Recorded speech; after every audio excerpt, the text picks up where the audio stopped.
প্ৰিয়সকল, ঈশ্বৰৰ ইচ্ছা কি জানেনে? আপুনি আৰু আপোনাৰ গোটেই পৰিয়ালটোৱে পৰিত্ৰাণ পাব লাগে। ইয়াকে ঈশ্বৰে বিচাৰে। নোহৰ মহানতা কি? তেওঁ নিজেও পৰিত্ৰাণ পালে আৰু নিজৰ গোটেই পৰিয়ালটোক তেওঁ পৰিত্ৰাণলৈ আনিব পাৰিলে, তেওঁলোকক বচাব পাৰিলে, বচালে। সেইকাৰণে যিহিজকেল পুস্তকৰ 14 অধ্যায়ৰ 14 পদত লিখা আছে, নোহ আৰু ইয়ুব আৰু তেনেকৈ দানিয়েলে নিজৰ ধাৰ্মিকতাৰে নিজকে ৰক্ষা কৰিলে। সুন্দৰ কথা। প্ৰিয় ভাই ভনীসকল, আজি নোহৰ নিচিনাকৈ আমাৰ পৰিয়ালৰো হ'লে কিমান যে ভাল হ'ব।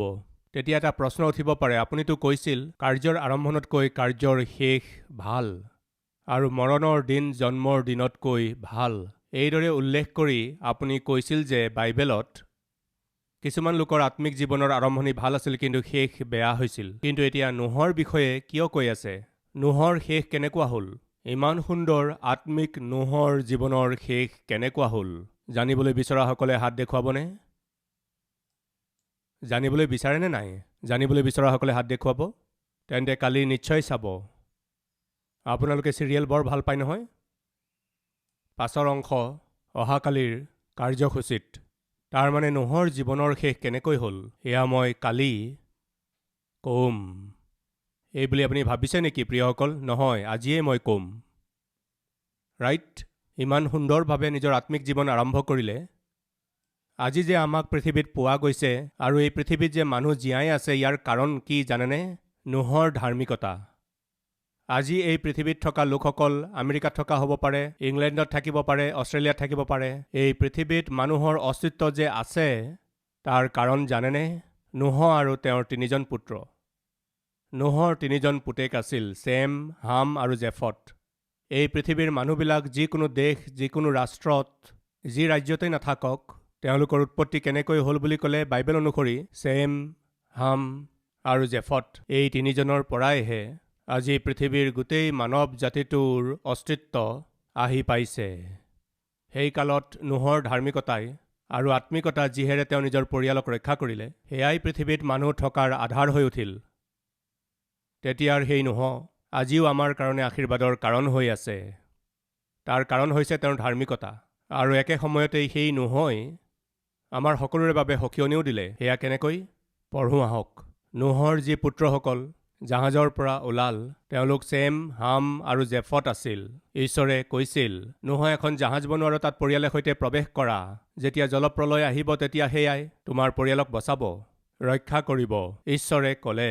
ঈশ্বৰে কোৱা কথাত নোহে বিশ্বাস কৰিলে, জাহাজ নিৰ্মাণ কৰিলে, সেই জাহাজত প্ৰৱেশ কৰিলে আৰু নিজৰ সকলো পৰিয়ালটোক ৰক্ষা কৰিলে।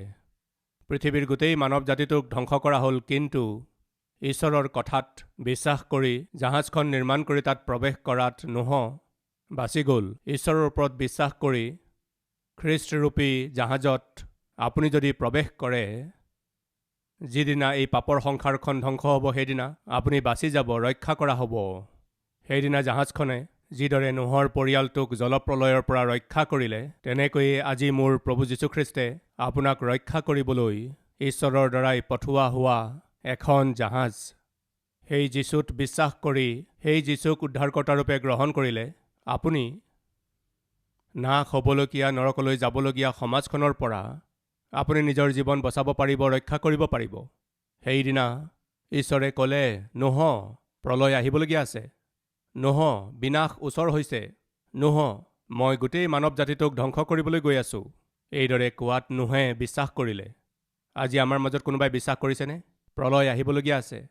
পাপ কৰা প্ৰত্যেকজন মানুহেই নাশ হ'বলগীয়া আছে, নৰকলৈ যাবলগীয়া আছে। এইদৰে ঈশ্বৰে এই অধম সেৱকৰ দ্বাৰাই সখিয়নি দি আছে যদি আমাত বিশ্বাস কৰা লোক কিমান আছে বাৰু? হাত দেখুৱাবনে? হাত দাঙিবচোন, হাত দাঙকচোন। দেখুৱাওক, দেখুৱাওক, দেখুৱাওক। তেন্তে কি কৰিব লাগে? সেই দণ্ডৰ পৰা বাচিবলৈ চেষ্টা কৰিব লাগে। নোহে দণ্ডৰ পৰা সাৰিবলৈ চেষ্টা কৰিলে। কেনেকৈ? ঈশ্বৰৰ আজ্ঞা মানিলে। বাইবেলত বৰ সুন্দৰকৈ আছে, নোহই ঈশ্বৰে যেনেকৈ ক'লে তেনেকৈয়ে কৰিলে। নোহে ঈশ্বৰে তেওঁক যি কৰিবলৈ ক'লে তাকেই তেওঁ কৰিলে। ফলস্বৰূপে নিজৰ পৰিয়ালক বচাব পাৰিলে। প্ৰিয়সকল, ঈশ্বৰে আজি আপোনাক যি কৈছে তাক কৰক। আপুনি নিজেও বাচক নৰকৰ পৰা, নাশ হোৱাৰ পৰা, আৰু নিজৰ পৰিয়ালকো বচাওক। নোহে জাহাজত প্ৰৱেশ কৰিলে আৰু জলপ্ৰলয়ৰ পৰা পৰিয়ালটোক বচালে। যেতিয়া জলপ্ৰলয় আহিল, গোটেই পৃথিৱীখন ধ্বংস হৈ গ'ল। কেৱল নোহৰ পৰিয়ালটো বাচিল। তেওঁলোক বাচিল সেইকাৰণে ছেম, হাম, জেফত এই তিনিওজন পুত্ৰৰ দ্বাৰাইহে তেওঁলোকৰ বংশ উৎপন্ন হৈ গ'ল আৰু বাঢ়ি বাঢ়ি গ'ল আৰু গোটেই মানৱ জাতি পৃথিৱীত বিয়পি পৰিল। আজি মই আৰু আপুনি যে আছোঁ, ছেমৰ পৰা, হামৰ পৰা, নহ'লে জেফতৰ পৰা আমি আহিছোঁ চাগৈ। সাধাৰণতে বাইবেলৰ বিদ্বানসকলে কয় আমি ভাৰতীয় লোকসকল জেফতৰ বংশৰ হয়। যিয়েই নহওক, শুনক তাৰ পাছত কি হ'ল। নোহৰ পুত্ৰসকল যি জাহাজৰ পৰা ওলাইছিল তেওঁলোক ছেম, হাম, জেফত আছিল আৰু হাম কনানৰ বাপেক হ'ল। নোহৰ তিনিওজন পুত্ৰ এয়াই আৰু তেওঁলোকৰ বংশ গোটেই পৃথিৱীতে বিয়পি গ'ল। এওঁলোকৰ বংশ কাৰ বংশ? ছেম, হাম, জেফতৰ বংশহে গোটেই পৃথিৱীতে বিয়পি গ'ল। 20 নম্বৰ পদ। পাছে নোহ খেতিয়ক হৈ হয় খেতি কৰিব লাগে। পৰিয়ালৰ ভৰণ পোষণৰ কাৰণে খেতি কৰিব লাগিব। সেইকাৰণে খেতি উৎপন্ন কৰাৰ প্ৰক্ৰিয়াত নোহে বৰ পৰিশ্ৰম কৰি কি কৰিলে জানেনে? খেতিৰ কাম কৰিলে। তেওঁ এখন দ্ৰাক্ষাবাৰী পাতিলে। ভুল নহয়, দ্ৰাক্ষাবাৰী পতাটো ভুল কথা নহয়, দ্ৰাক্ষাগুটি খোৱাটোও ভুল নহয়, দ্ৰাক্ষাৰস পান কৰাটোও ভুল নহয়। তেওঁ এখন দ্ৰাক্ষাবাৰী পাতিলে। তাৰ পাছত আৰু সেই দ্ৰাক্ষাৰস পান কৰি মতলীয়া হ'ল আৰু নিজ তম্বুৰ ভিতৰত নাঙঠ হৈ পৰিল। এইটোহে ভাল কথা নহ'ল। নোহে পৰিত্ৰাণ পোৱাৰ পাছত, শুনিছেনে প্ৰিয় ভাই ভনীসকল, আমাৰ মাজৰ কিমানে উদ্ধাৰ পালে হাত দেখুৱাওকচোন। মই যীশুখ্ৰীষ্টক উদ্ধাৰকৰ্তাৰূপে গ্ৰহণ কৰিলোঁ কোৱাসকলে হাত দেখুৱাবনে? মোৰ প্ৰভুৱে মোৰ পাপ ক্ষমা কৰিলে, মই এজন নতুন ব্যক্তি, মই ঈশ্বৰৰ সন্তান, এইবুলি কোৱাসকলে হাত দেখুৱাবনে? ৰাইট। উদ্ধাৰ পোৱাৰ পাছত, ঈশ্বৰৰ ক্ৰোধৰ পৰা ৰক্ষা কৰা হোৱাৰ পাছত নোহে কি কৰিলে? খেতি কৰাটো ভুল কথা নহয়, দ্ৰাক্ষাবাৰী পতাটোও ভুল নহয়, কিন্তু তাৰ পাছত কি হ'ল? প্ৰিয়সকল মন দি শুনিব। দ্ৰাক্ষাগুটিৰ পৰা উলিওৱা ৰসক দ্ৰাক্ষাৰস বুলি কয়, কিন্তু যদি সেই দ্ৰাক্ষাৰসকেই ধৰি ৰাখি অধিক দিনলৈকে সাঁচি ৰাখিলে সেই দ্ৰাক্ষাৰস পচি যায় আৰু কিছুদিন পাছত সেয়া দ্ৰাক্ষাৰস হৈ যায়। তাক পান কৰি মানুহ মতলীয়া হৈ পৰে। নাজানো কিয় নোহে কি ভাবিলে, দ্ৰাক্ষাৰস সাঁচি ৰাখি তাক পচালে আৰু তাক দ্ৰাক্ষাৰস কৰিলে আৰু তাক পান কৰি নোহ মতলীয়া হ'ল। ইমানেই মতলীয়া হ'ল যে নিচাত ইমানেই মগ্ন হ'ল যে তেওঁ নাঙঠ হৈ পৰিল। এইদৰে বস্ত্ৰহীন হৈ পৰি আছিল। নোহে নিজৰ শেষৰ দিনত মদপি হৈ গ'ল। প্ৰিয়সকল, বৰ দুখৰ কথা। নোহে জীৱনৰ শেষ কালত অধিককৈ দ্ৰাক্ষাৰস পান কৰিবলৈ ধৰিলে। দুখৰ কথা। কাৰ্যৰ আৰম্ভণতকৈ কাৰ্যৰ শেষ ভাল। কাৰোবাৰ মৰণৰ দিন জন্মৰ দিনতকৈ ভাল। নোহৰ জীৱনৰ বিষয়ে সাৱধানতাৰে মন কৰি চাবচোন। 6 অধ্যায়ত আমি নোহক দেখিলোঁ নহয়। 6 অধ্যায়ত আমি দেখিছোঁ, 7 অধ্যায়তো আমি দেখিছোঁ, 8 অধ্যায়তো আমি দেখিছোঁ, এতিয়া 9 অধ্যায়তো আমি দেখিছোঁ। নোহৰ জীৱনৰ অন্তিম দিনবোৰৰ বিষয়ে আমি যেতিয়া চাওঁ তেতিয়া কেনেধৰণৰ অৱস্থা আমি দেখিবলৈ পাওঁ চাওঁ আহক। 7 অধ্যায়ত আমি নোহৰ বিষয়ে দেখিছোঁ, 8 অধ্যায়তো আমি দেখিছোঁ। অৱশেষত 9 অধ্যায়ত আমি চালে আমি তাত নোহৰ বিষয়ে কি দেখিবলৈ পাওঁ? 9ৰ 20 পদ। তাতে তেওঁ তাৰ দ্ৰাক্ষাৰস পান কৰি মতলীয়া হ'ল আৰু নিজ তম্বুৰ ভিতৰত বিবস্ত্ৰ হৈ পৰি আছিল। ইয়াত এই বিষয়টোৰ কথাই লিখা আছে আৰু বেলেগ বিষয় আৰু নাই। নোহৰ জীৱনৰ বিষয়ে শেষৰ যি কথা লিখা হৈছে সেয়া হৈছে নোহে দ্ৰাক্ষাৰস পান কৰি মতলীয়া হ'ল আৰু বিবস্ত্ৰ হৈ পৰি আছিল। এই কথাই তাত লিখা আছে। তাৰ পাছত 10 অধ্যায়ত নোহৰ পুত্ৰ ছেম, হাম, জেফত আছিল। তেওঁলোকৰ পুত্ৰ জলপ্ৰলয়ৰ পাছত জন্ম হৈছিল। তেওঁলোকৰ বংশাৱলী এয়া। তাৰ পৰা নোহৰ পুত্ৰসকলৰ বিষয়ে লিখা আছে। নোহৰ জীৱনৰ শেষ কালত বাইবেলত কেৱল আমি এটা কথা দেখিছোঁ, সেয়া হৈছে নোহ জীৱনৰ শেষ কালত ইমানেই দ্ৰাক্ষাৰস পান কৰিছিল যে তেওঁ মতলীয়া হৈ গ'ল। সেই নিচাই তেওঁক এনেকুৱা অৱস্থালৈকে লৈ গ'ল যে তেওঁ ইয়াকো নাজানিলে যে তেওঁ বিবস্ত্ৰ হৈ পৰিছে। কিমান যে বেয়া কথা, দুখৰ কথা। তেওঁৰ নগ্ন অৱস্থা তেওঁৰ পুত্ৰৰ কাৰণে সাৱৰ বিষয় হ'ল। তাৰ পাছত যদি আপুনি পঢ়ে দেখিব পুতেক শাপগ্ৰস্ত হ'ল। পুত্ৰক সাও দি তেওঁ নিজৰ জীৱন সমাপ্ত কৰিলে। তাৰ পাছত আমি নোহৰ বিষয়ে একো দেখিবলৈ নাপাওঁ। নোহৰ বিষয়ে শেষৰ কথা আমি বাইবেলত যি দেখিছোঁ সেয়া হৈছে নোহে দ্ৰাক্ষাৰস পান কৰি মতলীয়া হ'ল আৰু নিজ তম্বুত বিবস্ত্ৰ হৈ পৰি আছিল। আৰম্ভণি বৰ ভাল আছিল প্ৰিয়সকল, বৰ সুন্দৰ আত্মিক আছিল। নিজৰ গোটেই পৰিয়ালটোক ৰক্ষা কৰিলে প্ৰিয়সকল, আৰু বৃদ্ধ অৱস্থাত পোৱাৰ পাছত মদ্যপান কৰিবলৈ আৰম্ভ কৰিলে। নিজৰ বৃদ্ধ অৱস্থাত মদ্যপান কৰি তেওঁ ইমানেই মতলীয়া হ'ল যে বিবস্ত্ৰ হৈ গ'ল। প্ৰায়েই আমিও দেখিছোঁ যেতিয়া মদপীয়ে বহুত পান কৰে, মদৰ নিচাত লুঙি খুলি যায়, নিচাৰ জালত নগ্ন হৈ পৰি থাকে। সাধাৰণতে এই দৃশ্য আমি ৰাস্তাৰ কাষত দেখিবলৈ পাওঁ। কিন্তু নোহৰ দৰে আত্মিক ব্যক্তি নিচাসক্ত হৈ নগ্ন অৱস্থাত পৰি থকাটো কিমান যে দুখৰ কথা। প্ৰিয় ভাই ভনীসকল, আপুনি নক'ব মই পবিত্ৰ হয় কাৰণে মই মৃত্যুলৈকে পবিত্ৰ হৈ থাকিম বুলি নক'ব। মই নপৰিম বুলি, মই নিজ ঈশ্বৰৰ পৰা দূৰ নহ'ম, মোত পবিত্ৰ আত্মা নামি আহিছে, এনেকুৱা কথা নক'ব। আত্মা লাভ কৰিছোঁ, অভিষেক লাভ কৰিছোঁ, সেইকাৰণে মই নপৰিম, এনেকুৱা কথা নক'ব। নোহৰ দৰে ব্যক্তিয়েই অৱশেষত অসতৰ্ক জীৱন যাপন কৰি দ্ৰাক্ষাৰস পান কৰি মতলীয়া হৈ সেই অৱস্থাতেই নিজৰ জীৱনৰ যাত্ৰা সমাপ্ত কৰিলে। প্ৰিয়সকল, আমি সকলোৱে প্ৰাৰ্থনা কৰিব লাগে, আজি আমি ভালে আছোঁ, কিন্তু আমি কেনেকৈ নিজৰ যাত্ৰা সমাপ্ত কৰিম? আজি আমি আত্মিক, আজি আমি পবিত্ৰ জীৱন যাপন কৰি আছোঁ, ঈশ্বৰৰ ওচৰত চলিছোঁ, আজি আমি নিজৰ জীৱনৰ ভুলবোৰ শুধৰাই চলি আছোঁ, কিন্তু যেতিয়া আমি বৃদ্ধ হ'ম কেনেকৈ থাকিবলৈ গৈ আছোঁ? কেনেকুৱা আত্মিকতাৰে সৈতে আমি নিজৰ জীৱন সমাপ্ত কৰিম? আমাৰ জীৱনত এই কথা আমি বৰ গুৰুত্ব দি চাবলগীয়া আছে।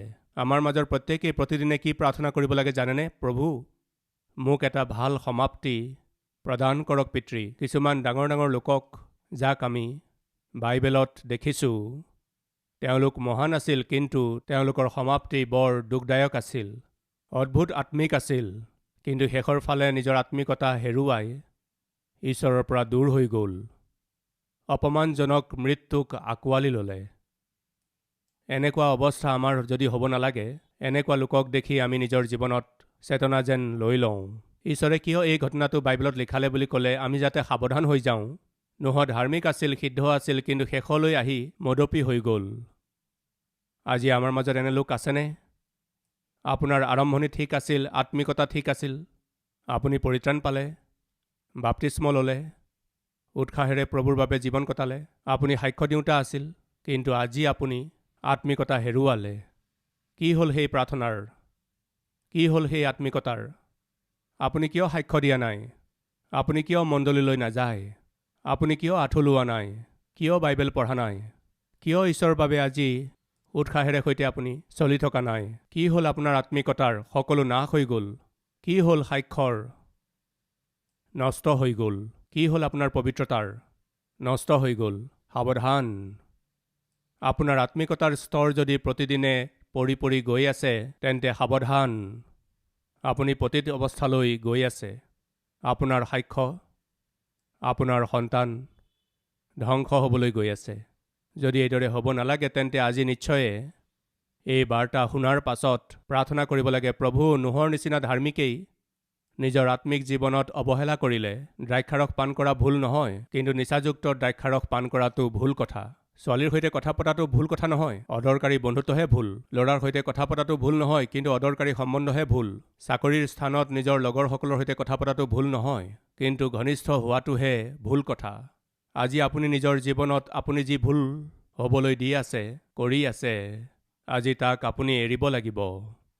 যি কামে আপোনাৰ আত্মিকতা আৰু আপোনাৰ পবিত্ৰতাক নষ্ট কৰে আৰু আপোনাৰ সাক্ষ্য নষ্ট কৰি দিয়ে, আৰু যিজন ব্যক্তি আপোনাৰ বাবে বিপদ হ'বলৈ গৈ আছে, আপোনাৰ চৰিত্ৰ নষ্ট কৰিবলৈ গৈ আছে, সেই ব্যক্তিজনক, সেই বন্ধুত্বক আপুনি দূৰ কৰিব লাগে। যদি আপুনি দূৰ নকৰে, তেন্তে শেষত আপোনাৰ জীৱনো তেনেকুৱাই হৈ যাব। ঈশ্বৰে কৈছে, আপোনাৰ জীৱন ধ্বংস কৰিব পৰা ভয়ংকৰ বস্তুক আপুনি লগত লৈ গৈ আছে। সাৱধান! আপোনাক বিনাশ কৰিব। আপোনাৰ জীৱনত আপোনাৰ আত্মিকতাক ধ্বংস কৰিব পৰা বহুতো পাপ আপুনি লগত লৈ গৈ আছে, সেইবোৰে আপোনাক বিনাশ কৰিব। যি পাপ আপুনি লগত লৈ ফুৰি আছে, যাক নিজৰ পিঠিত বুকি লৈ গৈ আছে সেইটোৱে আপোনাৰ জীৱন এদিন নাশ কৰিব। প্ৰিয়সকল, মন কৰিব, এদিন বহুতো লোকে এখন জাহাজত যেতিয়া যাত্ৰা কৰি আছিল, তাত এজন ব্যক্তিয়ে কাম কৰিছিল। তেওঁ জাহাজতটো কাম কৰিছিল, কিন্তু তেওঁৰ আশা আছিল যে তেওঁ যাতে এখন দামী কাৰ কিনে, বেঞ্জ গাড়ীত ঘূৰে, সেয়া তেওঁৰ আশা আছিল।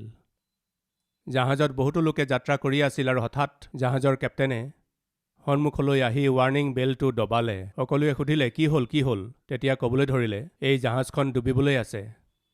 আপোনালোকে নিজকে যদি বচাব বিচাৰিছে, এই জাহাজখনৰ কাষৰ ফালে লাইফ বোট আছে, তাৰমানে আপোনালোকৰ বাবে সৰু সৰু নাও আছে। এই সৰু সৰু নাওবোৰ মই খুলি দিছোঁ। এনেই আপোনালোকে বহুমূলীয়া বস্তু আৰু বস্ত্ৰবোৰ নিজৰ সৈতে সেইবোৰ বুকি নিনিব, কাৰণ সেই নাও ডুবি যাব পাৰে।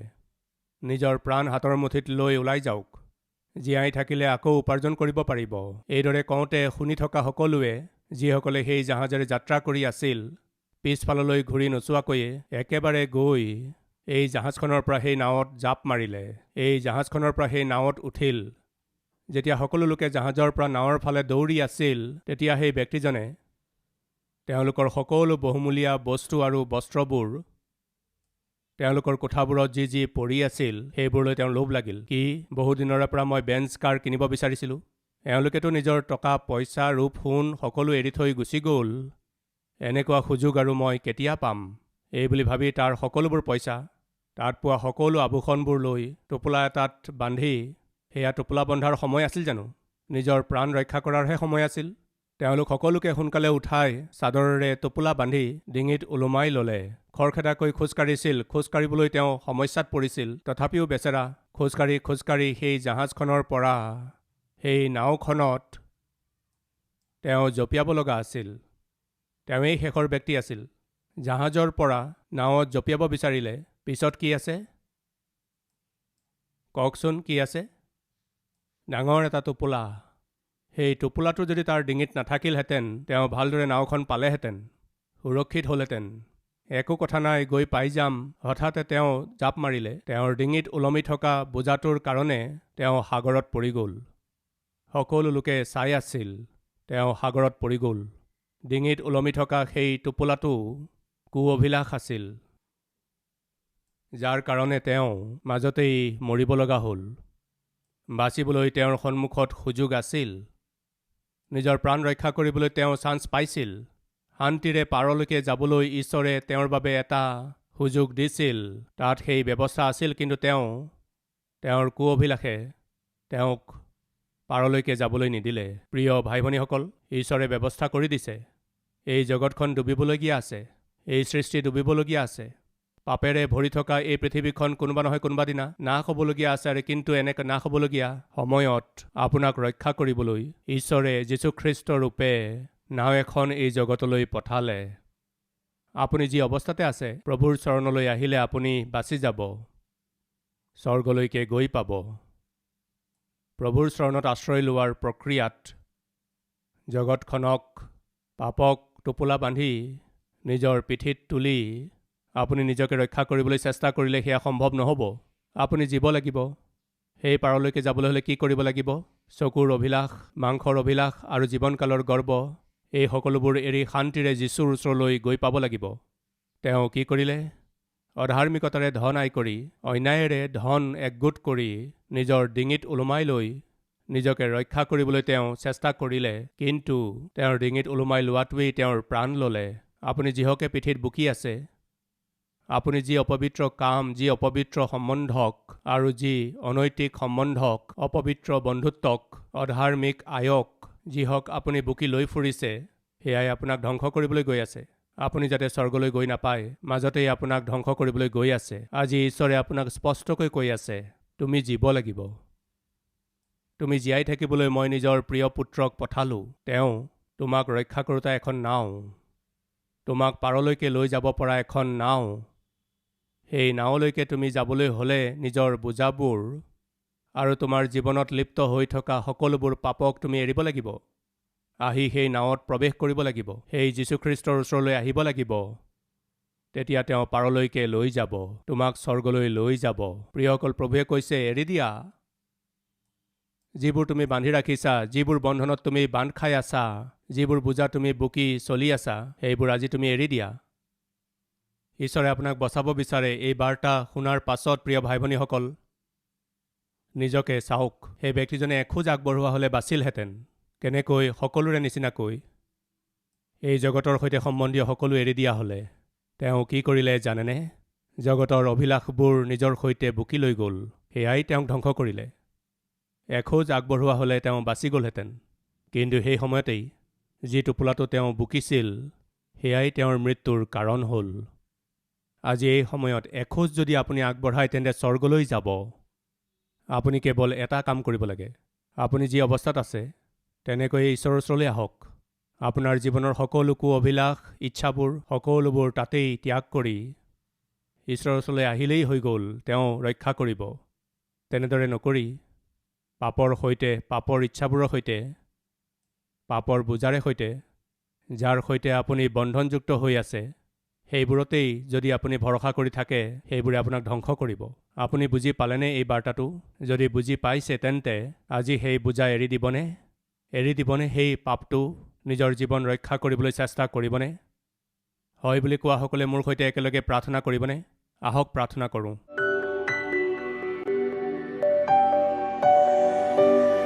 মহান প্ৰেমময় পিতৃ ঈশ্বৰ, আজি এই বাৰ্তাৰ দ্বাৰা আপুনি আমাক কথা ক'লে।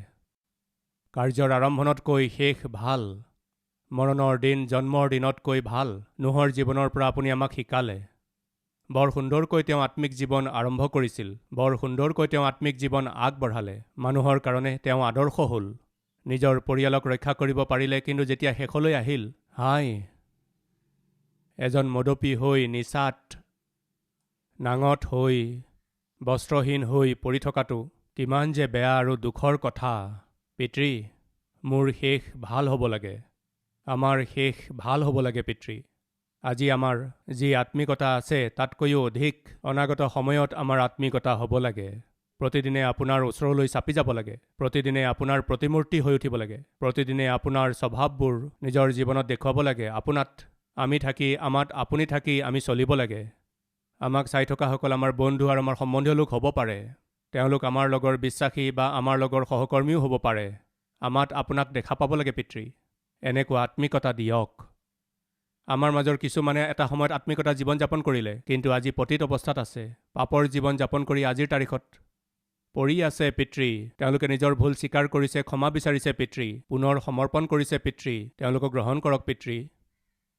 পুনৰ আপোনাৰ অনুগ্ৰহ দিয়ক, পুনৰ আত্মাৰ ক্ষমতা দিয়ক, পুনৰ আপোনাৰ বোজা আৰু দায়িত্ব দি অদ্ভুত আত্মিক আৰু সেৱক হিচাপে আপোনাৰ পৰিচৰ্যা কৰিবলৈ অনুগ্ৰহ দিয়ক। যীশুৰ নামতেই মাগিছোঁ পিতৃ। আমেন।